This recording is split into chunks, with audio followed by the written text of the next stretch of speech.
Bueno, bienvenidos. De verdad es un gusto para todos los que hemos colaborado para traer este programa en línea para platicar acerca de la iglesia del vulnerable. El año pasado hicimos una serie que fue, creo yo, para bendición de la audiencia y estamos agradecidos con Dios por la tecnología que nos permite estos días.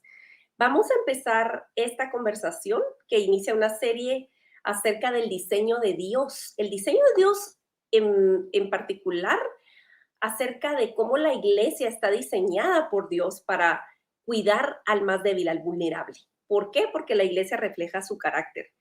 Y nos vamos a basar en el libro de Efesios. Entonces, hoy vamos a ver, y solo para dar un contexto general, el libro de Efesios presenta teológicamente el plan de la unidad de Dios y cómo la iglesia, cómo su pueblo, su cuerpo, es la encarnación de esa unidad del corazón de Él.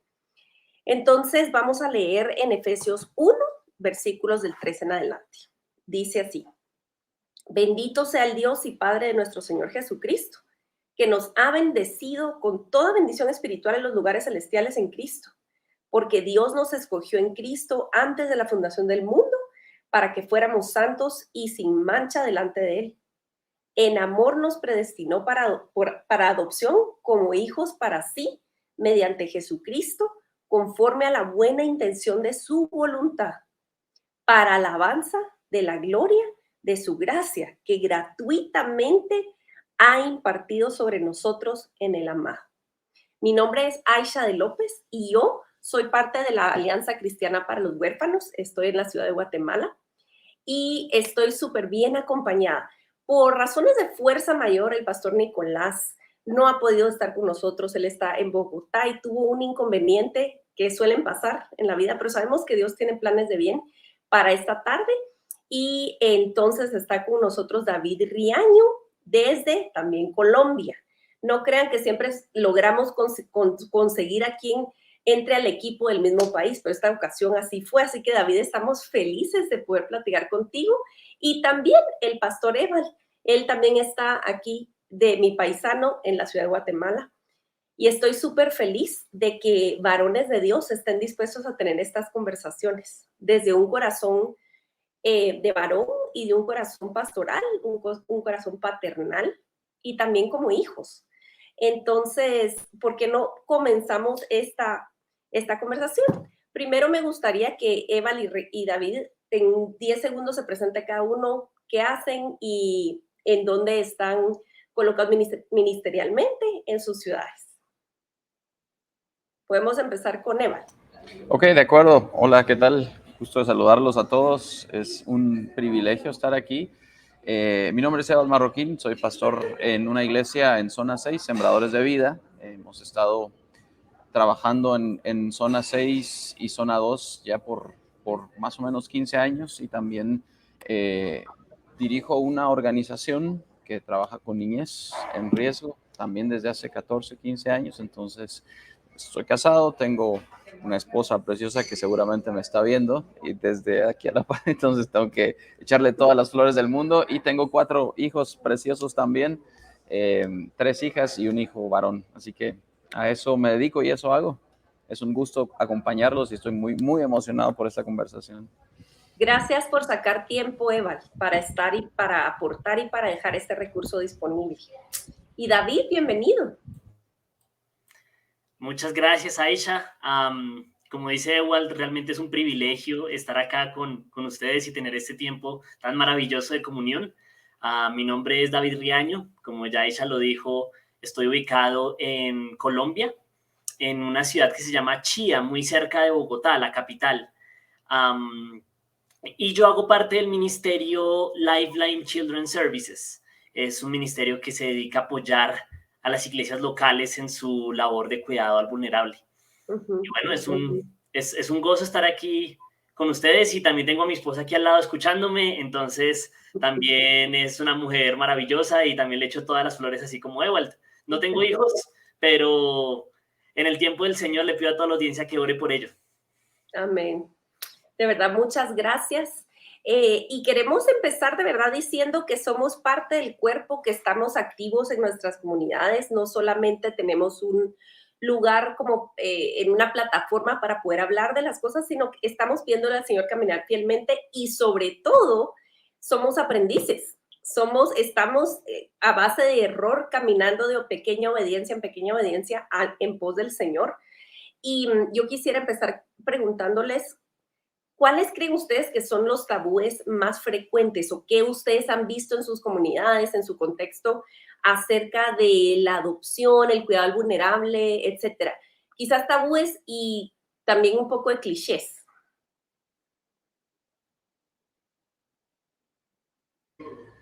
No sé cómo empezamos o si vamos a ir turnando, pero Eval. eh, yo creo que hay un montón de malas concepciones y malas enseñanzas que tenemos acerca del cuidado al vulnerable. Yo he escuchado desde iglesias en donde estuve hasta iglesias en las que he estado, digamos, quizá predicando, platicando o conozco a personas que, por ejemplo, dicen el cuidado para los necesitados no es para todas las iglesias, por ejemplo, ¿verdad? No es para la mía porque no, en mi iglesia no hay esa necesidad que hay en la tuya. Yo lo veo y hacen el contraste porque yo pues trabajamos en zona 6, que es un área de la ciudad de Guatemala que es muy compleja, muy complicada, con muchos contrastes, y hay otras iglesias en otras áreas de la ciudad donde probablemente no se nota, ¿verdad? Este tipo de cosas, pero Exacto. están ahí. Digamos, en cuanto a como iglesias, luego he escuchado toda clase de excusas de creyentes, ¿verdad? Decir, miren, esto no me corresponde a mí, el Señor ya predestinó la salvación para todos, no tengo nada que hacer en el cuidado al vulnerable ni a nada. Y precisamente este pasaje le bota todo, ¿verdad? Lo que vamos a ver hoy, pero más o menos es lo que he escuchado y lo triste que es ver la situación de algunas iglesias que descuidan. Y aún iglesias que están en comunidades donde hay necesidad, pero creo que son ciegas o ignoran lo que está alrededor, ¿verdad? No conocen su comunidad. Entonces, por ahí comienzan algunas de esas. ¿Tú crees, Eval, que hay una distorsión de la realidad o una negación incluso de la realidad del contexto? O yo me atrevo a pensar que hay en base a una mala enseñanza, una mala teología, unos púlpitos no muy sanos, viene también una práctica que evade estas realidades o las quiere negar. ¿Cómo Yo verías creo, tú esa relación? yo creo que es negación por varias razones. Por mala enseñanza, porque cuando la enseñanza está centrada en hacer crecer al individuo, ¿verdad? A toda costa, Mm, sin ver la comunidad alrededor, mm, eso genera que la iglesia mm, ignore la realidad que tiene.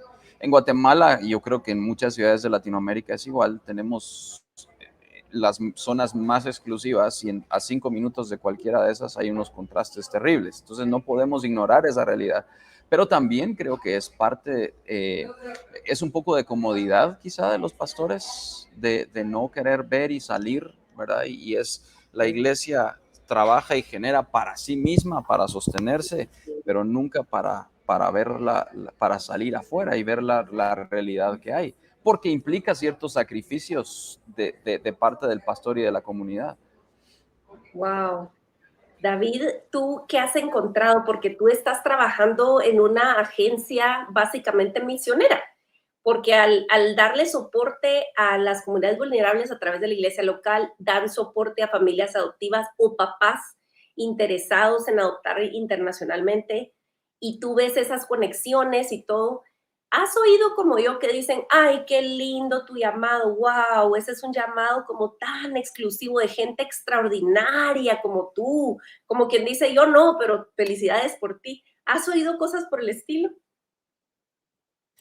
Aisha, es mucho más común de lo que pensamos, está en todo lugar y yo creo que la razón por la que la gente cree que no tiene que ver con ello es que ven el cuidado de los vulnerables como una labor social. Aquí Mm, en Latinoamérica se asocia mucho el cuidado a los más necesitados con algo que se llamaba el evangelio social y mm, es pensar que la labor del evangelio es transformar el mundo, las personas, desde su situación sociopolítica o socioeconómica, sociohistórica. Y claro, obviamente ese evangelio lo que hace es quitarle el lugar al verdadero evangelio. El verdadero evangelio no está para transformar la sociedad, por lo menos no definitivamente en esta era, sino que el Señor va a transformar toda la sociedad de manera definitiva en su venida. Pero por ahora el evangelio está transformando vidas, salvándolas, y desde ahí la sociedad comienza a cambiar. Pero nosotros no estamos llamados a un evangelio social, y la gente cree que cuando cuidamos del vulnerable estamos involucrándonos en un evangelio social. Y creo que vuelve al punto que tú dices, el problema está en la enseñanza, en un púlpito que da a entender de pronto, o bueno, no necesariamente el púlpito, simplemente esas concepciones que la gente tiene de que cuidar del vulnerable es quitarle su papel al evangelio. Wow, yo creo que es una combinación, ¿no creen? Como de esto que acabas de decir, mezclado con, que dicho sea de paso, yo como mamá adoptiva, como mamá, que fue mamá por biología y por medio de la adopción adoptiva para entender cómo sucedió, ¿verdad? Pero mamá por este punto y voluntaria en Alianza Cristiana para los Huérfanos, nos hemos propuesto escuchar la voz del adoptado y jóvenes adultos que fueron adoptados. ¿Y cuánto daño hace cuando activamos desde ese mal entendimiento? Porque aún si te apasionas por hacer ayuda social y adoptás con esta carga como torcida, donde el evangelio no ocupa un lugar central, y creo que todos somos culpables en una medida, a medida que vamos madurando en el Señor, vamos botando mucho, mucho lastre en ese sentido. Pero incluso fíjate que hacer el activismo, o incluso adoptar y hacer actividades o hacer ministerio bajo ese mal entendimiento es tan dañino. No te puedo decir cuántos muchachos y adultos que fueron adoptados han sufrido las consecuencias de llegar así, ¿verdad? Es como muy tremendo. Y por el otro lado, simplemente decir, como Eval decía, ese no es nuestro llamado, ¿verdad? ¿Cómo es que Efesios, en esta porción que estamos enfocándonos hoy, desmantela este tabú? A ver, aquí dense gusto, señores teólogos pastores. Eval, si quieres empezar vos, porque sé que te ardió algo cuando David estaba diciendo, tú estabas bien efusivo diciendo sí, sí, sí. Sí, no, es que esto, sí, muchas de las malas enseñanzas vienen por ese mal entendimiento y precisamente ese comentario, no, ese es activismo social, la iglesia no debería hacer eso porque debería enfocarse en las cuestiones espirituales, porque la iglesia le compete solo lo espiritual, ha hecho que seamos negligentes con las cuestiones prácticas, ¿verdad? Porque al final el pasaje que que estamos estudiando es una realidad teológica tan profunda, pero que tiene implicaciones prácticas, tan prácticas que viene a la tierra. Entonces, yo creo que lo he escuchado en muchos lugares y en muchas personas y me enoja, digamos, me arde, como decimos aquí, ¿verdad? Me arde la sangre, me hierve. Yo tengo 3 hermanos adoptivos, ¿verdad? Y platicamos con ellos seguido acerca de cómo se sienten, de qué es lo que... Y yo me recuerdo que a mi hermano, a uno de ellos, cuando a los 8 años fue que hablamos con él acerca de la adopción, ¿verdad? Y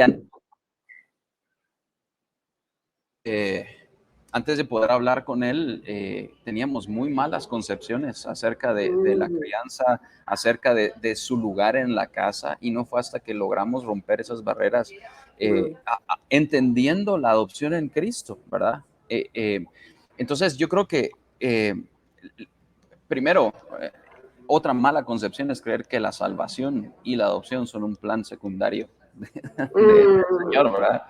Por ahí comienza, pero todo este pasaje, que es precisamente una canción de adoración, dice, bendito sea el Señor y Padre de nuestro Señor Jesucristo, que nos bendijo con toda bendición espiritual, y comienza con un entendimiento de un Dios que está en armonía, un Dios que es trino, ¿verdad? Que está en armonía, y por ahí comienza la idea de un Dios en comunidad, en Trinidad, que de su amor derrama y rebalsa sus bendiciones para nosotros y lo hace a través de la adopción, ¿verdad? Y la implicación directa es que así como Dios está y vive y da en comunidad, porque bendito el Dios y Padre de nuestro Señor Jesucristo, que nos bendijo con todas las bendiciones que el Espíritu Santo da para nosotros, la iglesia no fue llamada para vivir en comunidad y de esa comunión en ese Dios trinitario se derrama para nosotros todas esas bendiciones en Cristo, ¿verdad? Ahí está la clave del pasaje, en Cristo.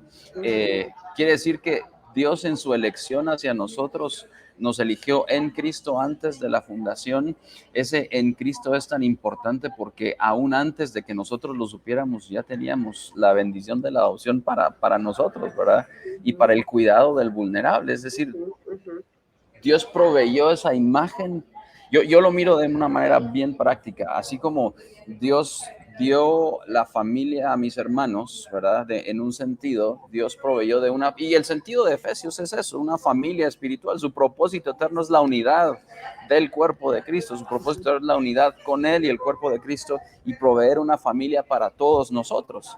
Entonces, de ahí cualquiera puede sacar las implicaciones prácticas para la iglesia y para el creyente, cualquier creyente y cualquier iglesia en cualquier lugar del mundo.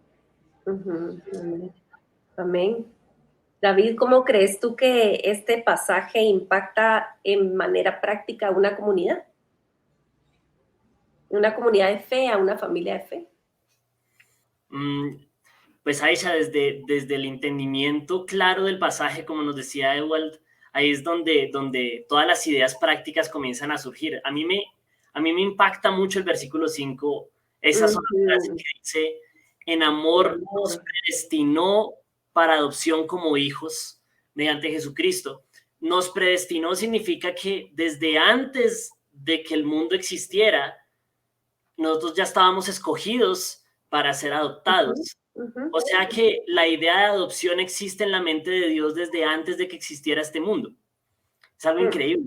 Y eso, primero, como tú dices, desmantela totalmente los tabúes. Es decir, la adopción no se trata de una cuestión social, se trata del evangelio, se trata de Jesucristo yendo a la cruz para que nosotros pudiéramos ser adoptados y el plan de Dios se cumpliera.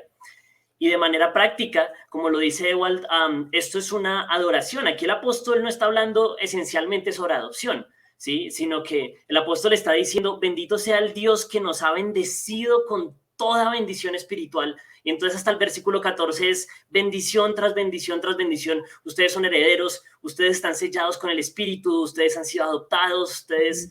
Y tenemos una cantidad de cosas que a la final Aisha me hace pensar en que nosotros estamos completos. No falta nada. En ese sentido somos como Dios. Dios estaba tan completo que tenía la libertad de entregar a Jesucristo y de entregarlo libremente a morir a favor de quienes más lo necesitábamos, que éramos nosotros, los que estábamos perdidos, los que éramos huérfanos. Asimismo, nosotros tenemos tantas bendiciones en Cristo que tenemos la libertad de entregarnos por completo porque no nos falta nada. Ya estamos sentados en los lugares celestiales con Cristo, ya estamos sellados por el Espíritu, ya fuimos adoptados en una familia y nadie me puede quitar eso. Por lo tanto, yo puedo entregarme 100% al huérfano, a la viuda, al extranjero, a mis hermanos, a quien lo necesite. Sí, y mira, creo que tomaste un punto tan tierno, tan conmovedor de una verdad contundente. Es un hecho, estamos sentados con Él, está hecho, somos hijos. Y menciona la adopción como ¿sabes? Algo no, como el conducto, ¿cómo hizo posible esto que es un hecho? Pues fue por medio de la adopción. Pero el hecho de decir que en amor nos predestinó y fue un plan concreto en su mente y corazón desde antes, no nos permite tomar una actitud casual con respecto a los temas de vulnerabilidad. Quiere decir que no es como optativo para una comunidad de fe decir, entonces sí, esto lo vamos a tomar, como un ministerio extra, porque esto es parte del corazón y es fundamental en el carácter de Dios. Entonces, desde allí podemos comentar el hecho de que Dios no tiene niños plan B, y Dios no tiene gente plan B. En nuestra mente es bien sutil cómo tenemos soberbia, ¿verdad? Es sutil cómo escogemos nosotros a quién servir cuando es Dios el que ha marcado la pauta. Y nosotros nos damos el lujo de decir, esto no es para mí, esto sí es para mí, esto sí me gusta. Y por supuesto que Dios usa diferentes talentos y diferentes habilidades para poder nutrir su reino, pero al final de cuentas, servir al vulnerable y dar nuestra vida en rescate por nuestros hermanos, sea en la manera que sea, tiene que ser una realidad. Entonces, digamos, ¿cómo ustedes miran que esto da fuerza a un ministerio o a un líder incluso, que quizás nos está viendo y está algo desanimado, pensando, esto tal vez es algo secundario y estoy como siendo en mi congregación o lo que sea? Eval, ¿qué piensas tú al respecto? Yo creo que cuando vemos a mí me conmueve recordar y profundamente me conmueve recordar estas verdades que hablamos, o sea, entender que en Cristo yo ahora soy lo que fui elegido para hacer desde la eternidad y ahora lo puedo vivir. Mm, Me llena de un sentido de querer hacer lo mismo por mis hermanos, porque entre todas las personas que conozco van a haber muchos que son elegidos y que yo tengo que ir yo no los puedo rescatar, pero puedo ir a anunciar esas exacto. virtudes. Y es cambia el ser cristiano fundamentalmente, cambia el entendimiento del ser y el hacer cristiano, ¿verdad? Porque ya no hago solo porque tengo que cumplir una serie de cosas, sino hago esencialmente porque la motivación principal es la adoración y el Mm, agradecimiento profundo que tengo hacia Cristo. ujú, Eh, ujú. que yo pueda llamar hermano a alguien que no es de mi sangre y lo pueda amar de esa manera. Y no solo, digamos, en la adopción como mis hermanos adoptivos, ¿verdad? Sino que los puedo llamar hermanos en Cristo, que aún desde Amén. antes de la eternidad yo ya estaba unido a ellos en Cristo. Sí, Me asombra sí. yo solo quiero seguir así. Entonces le da una fortaleza al ministro, al pastor, a quien está trabajando, al líder, porque sabe que está haciendo lo que fue llamado a hacer desde antes de la fundación del Sí. mundo. No hay Hay mayor motivación que descanso. esa. Ajá, te da Exactamente. descanso y libertad. Así A es, veces como que exactamente. nos atribuimos, sí nos tenemos en alta estima ustedes. La verdad es que los humanos somos muy, muy fácilmente engañados por nuestro corazón y parte del engaño es que nos ponemos en pedestales muy rápidamente y realmente se nos olvida que nosotros somos vulnerables. O sea, sin Cristo estamos totalmente desnudos y huérfanos. Y de alguna manera lo olvidamos y entonces nos ponemos en algún tipo de, no sé, pasamos con una amnesia, ¿verdad? Y sabes, Eval, antes de que David continúe, quiero decirte algo que noté este fin de semana y es algo muy fuerte en mi corazón y gracias por traerlo a colación. Me voy a meter a un callejón de las trompadas, pero ya tengo práctica, así que vamos juntos, ¿ok? Miren, yo no sé en los demás países de Latinoamérica, pero percibo que Latinoamérica se caracteriza mucho por idolatrar a la familia de sangre.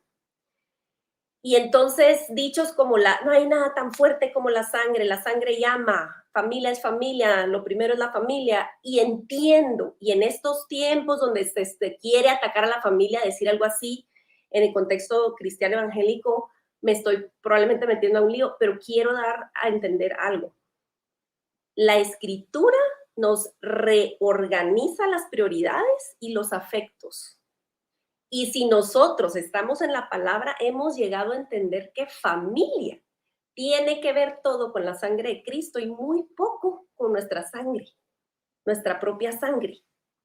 Y Y, cuando y, nosotros, ajá, dale. no, yo les quiero contar algo bien rapidito. Mi hermano, el número 4, porque somos tantos que vamos por número, ¿verdad? Entonces, no porque sea ninguno mejor que otro, sino porque así en ese orden aparecimos. El número 4, eh, mi hermano, él se casó y tiene una bebé. Y entonces mi hermano no lleva mi apellido, no lleva el mismo apellido. Y para él era un pesar que no llevara el apellido de mi papá, ¿verdad? Porque mi papá y mi mamá lo criaron y no lleva el apellido.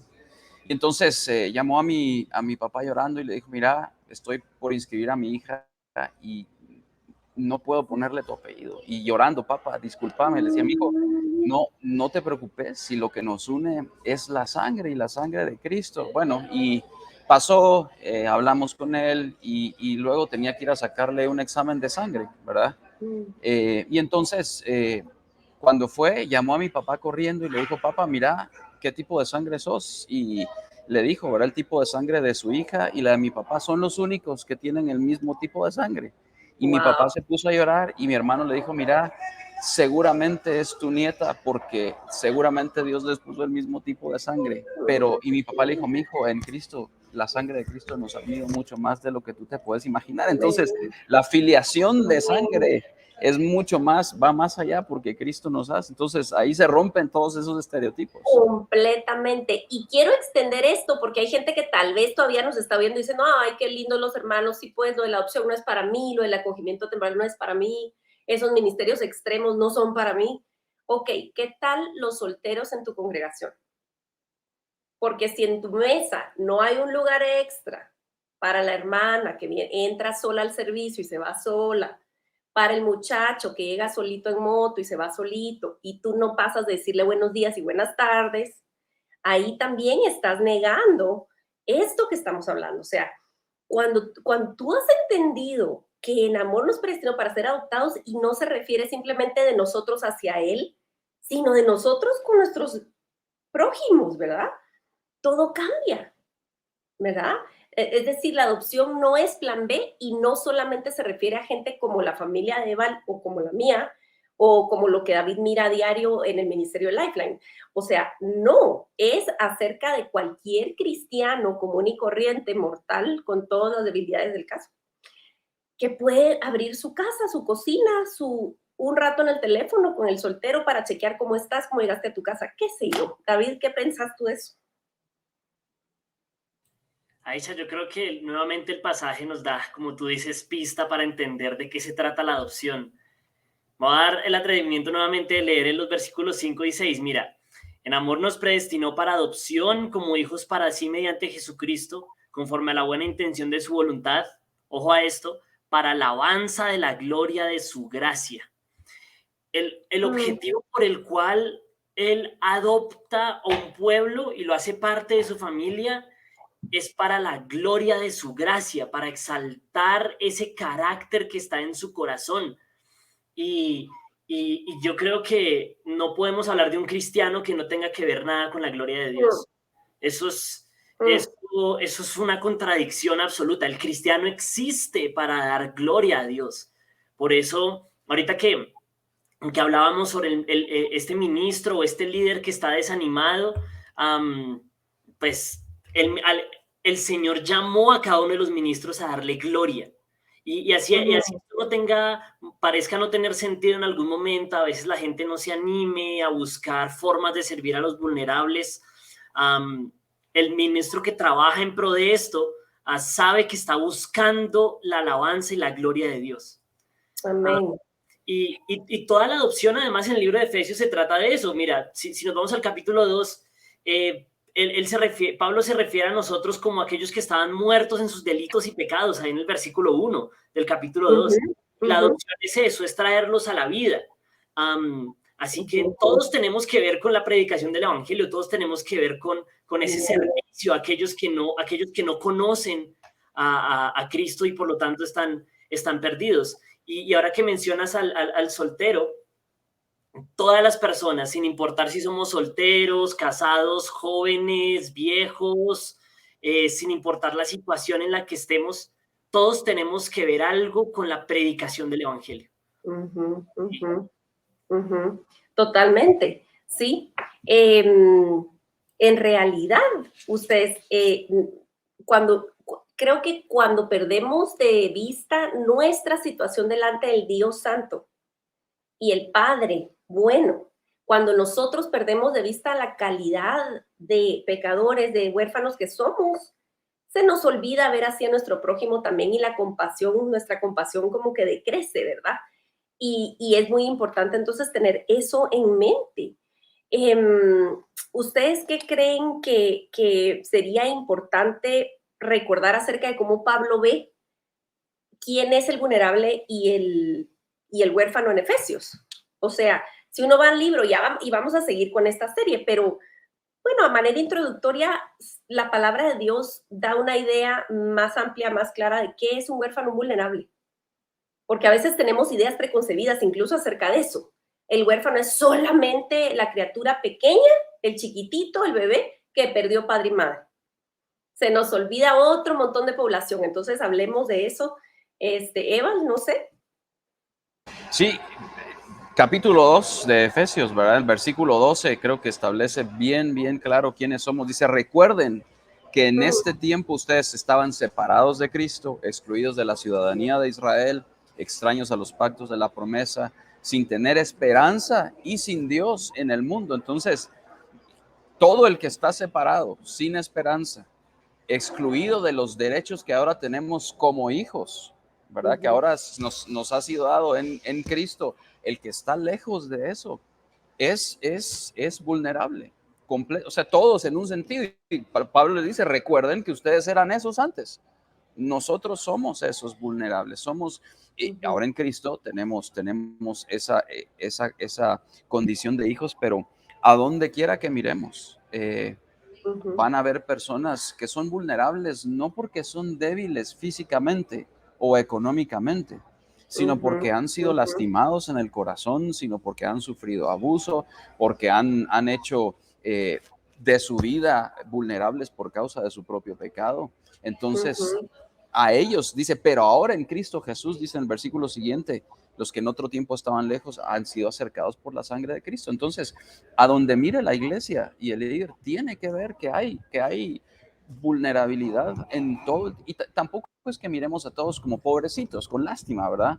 Sino es entender la condición real de quiénes somos y quién es ese Dios. Y a mí me parece tan fascinante también que cuando dicen en el versículo 5, que era lo que decía David, habiéndonos predestinado, y la palabra predestinación es predestino, es fijar un rumbo antes de, y para el que no entienda que la adopción, que el cuidado del vulnerable es esencial aquí, es Dios fijó un rumbo para sus hijos, para llegar a Cristo. En Cristo fijó un rumbo para que camináramos en Él, para que nos dieran una nueva condición. Y el trabajo del pastor es lo mismo, seguir fijando el rumbo que ya Dios estableció, enseñarles a Cristo, porque hacia Él vamos, ¿verdad? Por eso repite tantas veces, en Él, por medio de Él, a Él.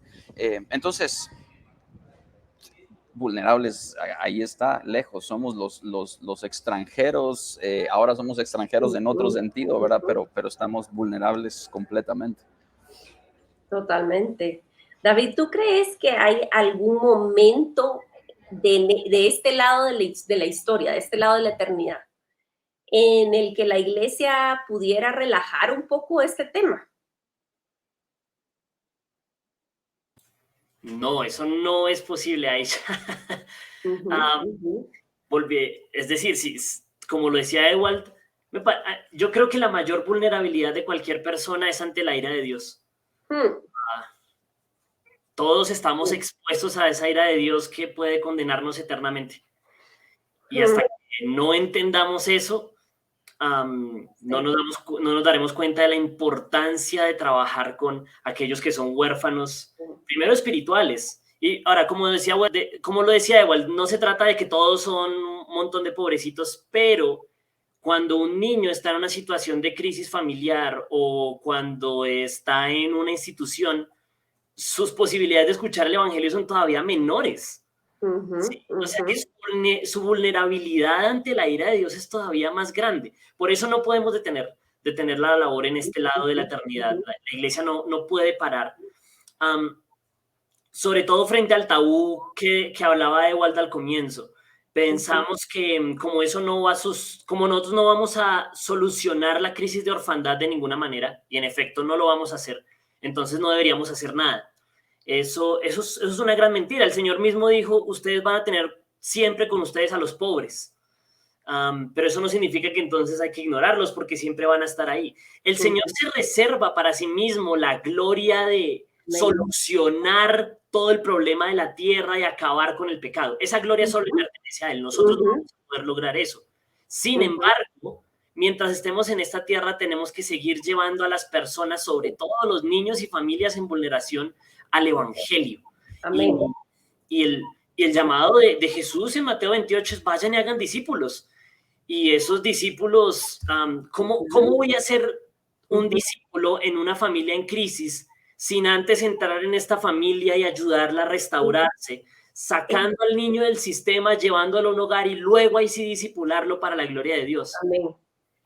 Sí, o sea, muy bien dicho, David, gracias. Mira, aquí va otro, voy a quemar otra vaca sagrada. Miren, pues, el activismo que normalmente miramos de parte de iglesias, universidades, comunidades, etcétera, y no es, quiero creer que es con buenas intenciones y con mucha ignorancia, pero es lo que vemos más. Grupos de iglesias y estas comunidades que llegan a un orfanato a llevar una tarde alegre para los niños, hacen una obra de teatro, alguna cosa evangelística, llevan alabanza y le predican a los niños y hacen un llamado al arrepentimiento, y el niño está oyendo lo mismo como por quinta vez en el mismo sábado, y preguntamos por qué están apáticos, pero no hay una conexión, ni un sacrificio, ni una disposición de entablar una comunión con esta criatura de largo plazo. Y lo vivimos diciendo y lo diremos hasta que Jesús regresa y o que nos llame a la presencia. Porque a veces ustedes queremos pensamos que Dios va a hacer grandes monumentos de fe en momentos cúspide, como en una cuestión explosiva, un gran ministerio, y queremos animar a quienes están viendo esto porque tienen ustedes la intención de hacer algo. Que no estén buscando eso, que busquen la fidelidad en lo pequeño. Eval dijo, la predestinación no es un pase de vacaciones para no hacer nada. Al contrario, es la gasolina que el creyente tiene para ir y hacer las obras de justicia para las cuales fue salvado. Ya está trazado el camino, es cuestión de obedecer, pero créanme que meternos a entablar relación con el vulnerable, aceptar nuestra vulnerabilidad y caminar con el vulnerable no es una línea recta. Es complicado, es costoso, es cansado, hay frustración, hay lágrimas, es doloroso, es problemático, pero ahí está el Señor. Y no solo es ganancia para el vulnerable que recibe nuestra ayuda, entre comillas, es una refinación de nuestro carácter y nuestra alma y nuestro corazón y el crecimiento de nuestra dependencia en Cristo. Entonces, quiero decir que cuando nosotros nos negamos a explorar la Escritura con fidelidad y decir, Señor, muéstranos cómo nuestra comunidad, cómo nuestra iglesia debe servir, estamos nosotros en humildad pidiéndole al Señor meternos en buenos problemas, pero estamos adquiriendo mucha ganancia. Eval, tú como pastor, ¿cuál ha sido tu experiencia en este sentido? Y luego quizás vamos a leer, no sé si hay comentarios o preguntas que nos pudieran pasar, pero sé que como tenés tanto tiempo caminando con comunidades vulnerables cerca, tenés mucho que contar al respecto. Bueno, hay historias, un montón de historias, pero son muchos años de aprendizaje. Al principio realmente teníamos buena intención y eso era todo lo que teníamos, realmente. Cuando comenzamos a darnos cuenta que no solo era, por ejemplo, ir a dejar comida o orar por alguien, que es fundamental, ¿verdad? Solo estoy diciendo que no se queda en ese nivel, sino que implicaba una comunión y en el tiempo, algo sostenido en el tiempo, nos empezamos a dar cuenta que no era tan cómodo, ¿verdad? Hemos tenido... y lo vemos todas las semanas. Tenemos una familia, unos 4 hermanos que tuvimos que reubicar hace 2 semanas de un lugar a otro porque fueron rechazados por su propia mamá, por su propia condición, fueron peleados, los peleamos a través de un juzgado. Y una de las chicas me dijo, de las hijas me dijo, mira, es que yo ya no me quiero sentir desechable, yo ya no quiero sentirme como que me llevan de un lugar a otro. Y nos dimos cuenta que esa comunión y ese caminar, otra vez directamente relacionado y ligado a verdades profundas, porque cuando uno habla y lo que uno quiere es que conozcan al Señor, que entiendan el Evangelio, la liberación del pecado, ¿verdad? Implica la liberación del temor a la muerte, implica quitarse sus propios temores. A veces cuando vamos a un lugar a visitar y los dejamos, más temores les agregamos a su corazón porque no saben qué les va a pasar. Entonces esta chica me decía, mira, yo siento que me van a abandonar otra vez, básicamente. Y entonces hablamos, oramos con ella, hemos estado viendo a su familia, pero cuando el Espíritu Santo nos libera de ese temor a la muerte, al abandono, entonces estamos en capacidad de poder gritar, como dicen Romanos, Abba Padre, que es lo que dice, pues no habéis recibido el espíritu de adopción o de esclavitud para estar otra vez en temor, dicen Romanos, sino que habéis recibido el espíritu de adopción para estar, por el cual clamamos Abba Padre, ¿verdad? Entonces, es una cuestión continua. De verdad, a veces llegamos llorando a la casa, nos juntamos con las personas que hemos trabajado, llegamos llorando, a veces es frustrante, a veces hemos dicho ya no queremos más. Yo he visto a mi mamá llorar y decir ya no quiero, ya no puedo más, y al día siguiente está otra vez con otro montón de niños y de cuestiones ahí. Hemos tratado de comunicarle al resto de la iglesia ese espíritu de adopción, no solo en el sentido legal de la adopción, pero como decíamos antes, los solteros que llegan a nuestra iglesia, hay varios muchachos que no tienen familia, que viven ahí. Lo que pasa es que queremos cambiarlos inmediatamente y aprendimos que en lugar de esperar ese cambio repentino, que probablemente no va a llegar como esperamos, empezamos a celebrar las pequeñas victorias que el Señor les da a ellos, ¿verdad? Y celebramos cada vez que me dicen, mira, conseguí trabajo, mira, me fui a comprar una camisa, mira, estoy estudiando. Esas son cosas que celebramos, pero enormemente, porque entendemos que el camino va a ser largo, ¿verdad? Y que estamos en ese camino de santificación. Entonces, cada cosa celebrada, al final, en la eternidad, la vamos a celebrar gozosamente, ¿verdad? Pero por ahí ha sido la experiencia de estos años, de sufrir, de ver, de cansarnos, de quedarnos sin recursos, de que el Señor provea, pero es una dependencia total de Él, completa y total. No hay otra, no hay otra forma, ¿verdad? Totalmente. Gracias, Eval, por compartir esas luchas, porque me temo que en el afán de reclutar gente por la causa, a veces pintamos rosada la cosa y damos el lado como más romántico del evangelio y de rescatar y de no sé qué. Y realmente ustedes, o sea, de verdad, nosotros en el grupo adoptivo en el grupo de apoyo para familias adoptivas, damos lugar y incluso animamos a la gente a ventilar estos dolores, porque hay muchas dudas, mucha confusión y cuánto pecado se revela en nuestros corazones a través de este trabajo y de esta maternidad o paternidad como Dios nos haya llamado. Y eso es bendición de Dios, porque lo que pasa es que no se manifieste tu pecado no quiere decir que no esté. Y eso viene en el roce del trabajo que Dios nos manda a hacer, ¿verdad? Como sea que Dios nos está mandando. Entonces, vamos a ir con el comentario, la pregunta que apareció por ahí. Y tal vez, David, tú haces allí la respuesta a la pregunta. Dice, ¿qué consejo darían a una congregación pequeña y nueva que quiere poner en práctica abrazar a los más vulnerables? Excelente pregunta. Yo creo que es la pregunta clave por la que todas las iglesias deberían comenzar.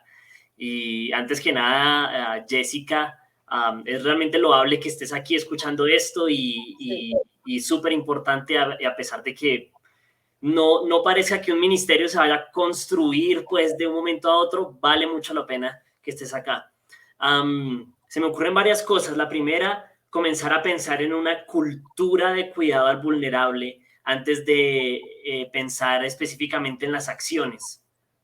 Es decir, el abrazar a los vulnerables no comienza necesariamente con la familia, primera familia que adopta o que hace acogida temporal. Creo que comienza con un montón de creyentes entendiendo la realidad del cuidado al huérfano y al vulnerable. Es un grupo de gente que entiende esto y que lo lleva al corazón. Lo segundo está totalmente conectado con lo primero y es comenzar desde las escrituras. A veces, como lo dijimos desde el comienzo, muchos de los errores que se cometen en este contexto es por falta de un entendimiento claro de lo que dice la palabra. Lo que hay que comenzar a hacer es discutir sobre lo que dice la escritura. La escritura habla sobre el cuidado al huérfano de principio a fin. Está en varios momentos de la ley, comienza en Éxodo, se ve claro en Deuteronomio, están los profetas, está allí en Malaquías, está en Isaías, en el Nuevo Testamento lo estamos viendo en Efesios, está en Santiago, está en todo lugar. Así que hay que ir a las escrituras a ver qué nos dicen al respecto. Y lo tercero que yo diría para esta congregación pequeña es ver desde su situación actual cómo pueden servir a otros. Hay veces que personas dicen, no, pues que yo ni siquiera estoy casado, ¿qué puedo pensar en la adopción? No, hay mucho que hacer. Es interesante, algo que hemos visto en las iglesias que hemos trabajado aquí en Colombia es muchas personas ven la oportunidad de servicio cuando hay otras familias en su iglesia que de pronto están en la primera línea, por decirlo de alguna manera, que han adoptado, que están haciendo acogida temporal. Yo puedo servir al huérfano y al vulnerable de una manera indirecta. Puedo ir a llevarle una comida a esta familia si lo necesitan. Porque de pronto no tienen tiempo, necesitan más tiempo para compartir con su niño adoptado. O necesitan que ore, que yo sea un guerrero allí detrás de ellos en oración todo el tiempo. Que les ayude si necesitan hacer diligencias fuera de la casa y necesitan más tiempo con los niños en casa. Yo puedo hacer las diligencias. Es servir desde donde estamos, desde nuestra soltería, desde nuestra juventud o vejez, desde nuestro matrimonio sin hijos o con 7 hijos. No importa, todos el Señor nos ha dado una manera de servir y creo que eso nos puede ayudar a comenzar. Excelente, estoy súper de acuerdo. Dice Mayra Estrada, pero para mi percepción y mis vivencias es tan difícil hacerlo por las leyes, las reglas de los centros y mucho más que no permite tener una conexión con los huérfanos. Yo quiero aportar un poquito aquí y luego ustedes, Eva y David, completan. Mira, nosotros hemos visto tanto y comprendemos esta frustración, entendemos los límites y más después de la pandemia, pues quizás se puso un poco más cerrado el asunto, pero te quiero animar y considerar que no solamente teniendo contacto con los niños es la manera ideal de servir, incluso quiero atreverme a decir que en la mayoría de los casos tener contacto con los niños menores de 12 años no es lo más sabio si no vas a tener una relación estable y de largo plazo. Porque lo que Eva le acaba de decir, yo no quiero sentirme desechable, dijo esta chica, y ella tiene palabras para expresarlo.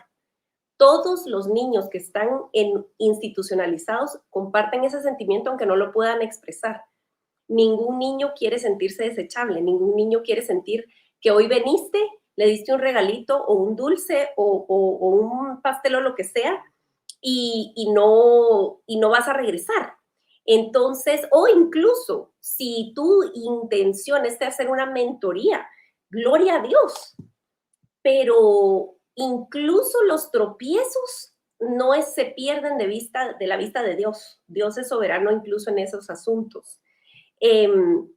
¿Cómo dirían ustedes dos, Eva y David, que podemos navegar estas dificultades en nuestros países por las leyes o impedimentos que tiene la gente común y corriente, cristianos, grupos para llegar y realmente mostrar interés y conexión con los niños huérfanos? Yo entiendo esa frustración porque la vemos constantemente cada vez que vamos a PGN, que es el órgano que se encarga de la protección de aquí, de la niñez, que tiene a su cargo eso. o cada vez que tenemos que hacer una denuncia sobre abuso, o cada vez que tenemos que llevar a un chico o a una chica a un examen médico, cada vez que tenemos que visitar incluso a alguien en un centro donde lo ubicaron. No, es dificilísimo y es frustrante porque primero, la primera frustración que encontramos es que no conocíamos nuestro propio sistema legal. Y tristemente, como iglesias, hay muchas iglesias que no conocen su sistema de protección a la niñez, o como se llame en el país en el que están. Entonces empezamos a informarnos, ¿verdad? A buscar ayuda, a buscar, y por ahí estas plataformas han sido, pero indispensables para nosotros en ir conociendo, y personas que nos han ido apoyando y enseñando. Conocer lo bueno y las fallas del sistema es bien importante, no para aprovecharse de ellas, sino porque también conociendo, el Señor va abriendo otras puertas e incluso usa personas para ayudar a cambiar estas mismas fallas que vemos. Así que no es solo un idealismo decir, yo voy a cambiar el sistema de protección. Eso requiere de la ayuda de la iglesia completa y de la sociedad completa, y muy largo. Pero saber de primera mano que me voy a encontrar con esas cosas, y que luego sí puedo hacer algunas cosas para cambiar, porque aunque el sistema tenga fallas, digamos, tiene cosas que me permiten ir. Los hogares donde hay niños, niñas, adolescentes, están en muchos asuntos desesperados por algún tipo de ayuda y por algún tipo de guianza también. A veces necesitan que alguien vaya y comparta la palabra del Señor, y hablamos de los peligros que eso puede traer si lo hacemos de una manera como muy corta y solo lo hacemos ahí. Bueno, conocer el sistema es una cosa que yo veo que es vital, y que es, si no podés hacer nada por la frustración que hay, la oración es indispensable. La oración es poderosísima. Un grupo de personas orando constantemente por el corazón de su iglesia y por el corazón del cuidado al vulnerable, comienza a despertar en uno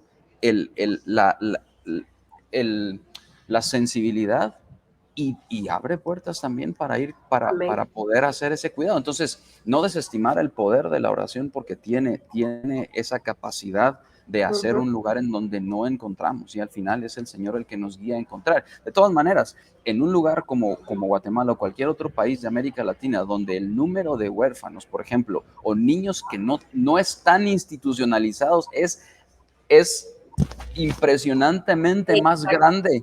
Quiere decir que hay un montón de niños y personas que no están en el sistema a las que podemos llegar, ¿verdad? Hay mucho más trabajo, entonces podemos ir a ver también esa necesidad. Creo que por ahí podemos empezar a ver. David, yo estoy de verdad afirmando esto, y también quisiera que tú hablaras de no perder de vista a los vulnerables que están ya entre nosotros, porque quizás hay una abuelita que está ya casi al borde de no saber qué hacer para darle comer a los nietos la próxima semana, o una mamá sola, o qué sé yo, qué casos ya en nuestra comunidad que no son casos institucionalizados, pero en riesgo. ¿Qué dirías tú ante la gente que se frustra con el sistema y quiere hacer algo? Ay, Shami, lo primero que se me viene cuando hablamos del sistema es el hecho de que tristemente a lo largo de los siglos la iglesia ha perdido esa fama de ser quienes cuidaban del vulnerable. Y antes la teníamos. En el primer siglo, cuando ustedes saben que las sociedades antiguas eran muy machistas, entonces si una niña nacía, lo que hacían era desecharla. Sí. Y los cristianos comenzaron a ser reconocidos porque adoptaban niñas. Los niños varones eran adoptados porque, digamos, que había allí una cuestión de descendencia, todo esto, pero las niñas eran desechadas. Y hay escritores antiguos que hablan sobre los cristianos diciendo, wow, esta gente adoptaba niñas por la única razón de su religión y de sus creencias. Es algo increíble. Y al día de hoy el sistema se ha tenido que hacer cargo de las personas vulnerables porque la iglesia ha dejado de hacerlo, tristemente. Entonces, es lo primero que se me viene a la mente cuando pensamos en el sistema. Y creo que esa actitud de los cristianos en el primer siglo es la que nosotros deberíamos tener. no podemos ir a adoptar a alguien que está afuera si no conocemos a las personas que tenemos dentro. El Señor decía,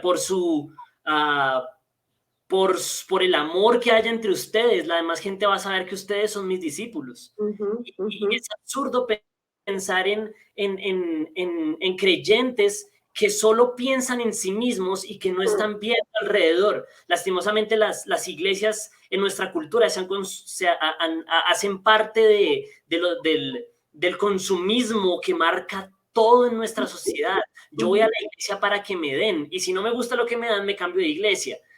Pero la iglesia no es un lugar donde yo recibo cosas solamente, sino donde yo hago parte de una comunidad, y hacer parte de una comunidad implica conocer a esa viejita que no tiene cómo darle de comer a sus hijos, implica conocer a esa familia en crisis que su niño está a punto de serles quitado y ser llevado al sistema, y que yo podría hacer algo. Una forma de servir a los huérfanos no es solamente servirlos cuando ya son huérfanos, sino evitando que lleguen a la enfermedad. Bravo.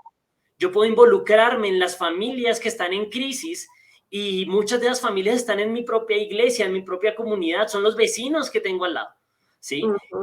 Y cómo meterme en esa familia. No necesito ser una autoridad, solamente necesito ser un buen amigo, una persona que a les lleva una comida, que los puede conocer, y que a través de conocerlos yo puedo enterarme de su crisis e influenciarlos en su crisis a través del evangelio. Amén, amén, amén. Dios no nos pide algo que no nos ha dado en abundancia, y todos tenemos la capacidad de hacer algo.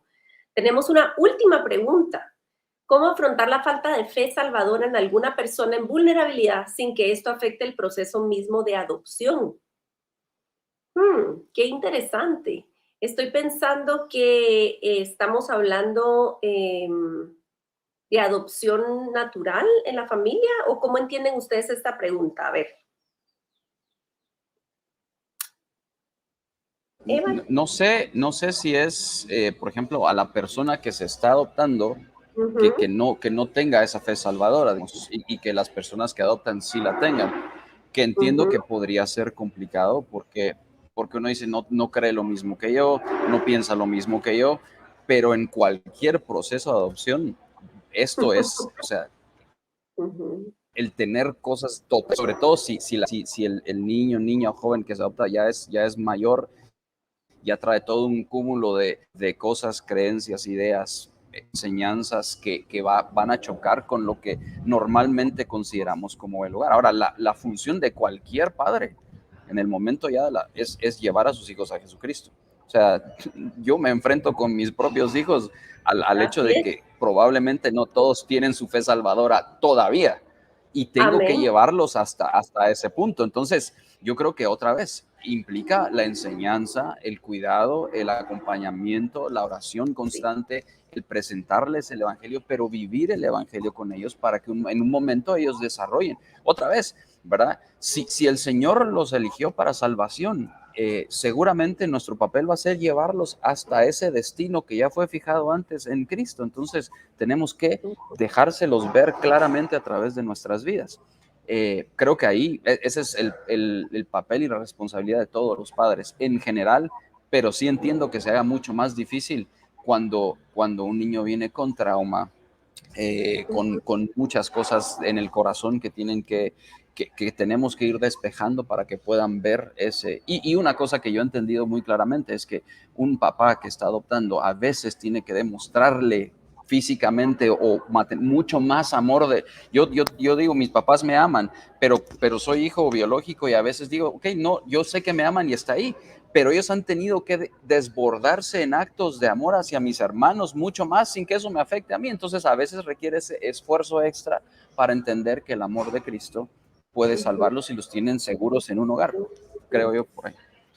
Sí, y recordemos que, miren, a veces tratamos la adopción con un prejuicio medio solapado, y no quiero decir que este sea el caso, solo quiero traerlo a colación, porque ponemos una serie de prerequisitos, de condiciones, de dudas acerca del niño o niña o adolescente o lo que sea que estamos adoptando. Queremos ciertas garantías para meternos a ese lío, pero cuando quedamos embarazados, no hay garantías. O sea, ¿O sos de los que va a hacerse un examen genético o algo para ver si continúas o no con el embarazo? O sea, si estamos hablando de que somos cultura provida, de que esto es comunidad, de que Dios es un Dios del espíritu de adopción, simplemente entendemos, yo como mamá de verdad entiendo los temores y las dudas y los asuntos con respecto a la fe, pero no los separemos tanto de cómo es un proceso biológico, porque al final de cuentas